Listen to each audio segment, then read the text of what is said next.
ஒரு சிங்கம் எப்போ எதுலயும் பெக்யூலியர் தான். ஒரு முறை சிங்கம் கரிச்சிச்சதுன்னா அந்த சவுண்ட்ல ஒரு 8 கிலோமீட்டருக்கு சும்மா அதிரும், எல்லா திசைகளும் அதிரும். அப்படிப்பட்ட அந்த சிங்கம் வேட்டைக்கு மட்டும்தான் வெளியில வரும், வேடிக்கை பார்க்கறதுக்கெல்லாம் வெளியில வராது. வேட்டையில கூட உயிரோடு இருக்கிற மிருகங்களை தான் வேட்டையாடும். அதுலயும் பெரும்பாலும் தன்னை விட பெரிய சைஸ் உள்ள மிருகங்களை தான் குறி வச்சு தாக்கும், ஜெயிக்கும். எவ்வளவு பசியில் இருந்தாலும் உயிர் இல்லாததை, கெட்டு போனதை தொட்டு கூட பார்க்காது.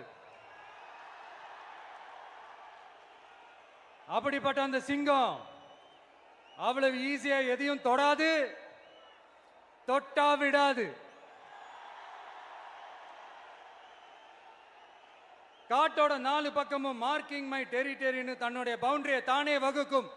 அப்படிதான் அந்த காட்டையை தன்னோட கண்ட்ரோல்ல வச்சிருக்கும். சிங்கத்துக்கு கூட்டத்தோட இருக்கிறதுக்கும் தெரியும், தனியா இருக்கிறதுக்கும் தெரியும். அப்படியே தனியா வரணும்னு நினைச்சாலும் அஞ்சாம அலட்டிக்காம சும்மா கெத்தா தனியா வந்து அத்தனை பேருக்கும் தண்ணி காட்டும். எப்போ எதிலையும் தன்னோட தனித்தன்மையை இழக்கவே இழக்காது. Yes, a lion is always a lion.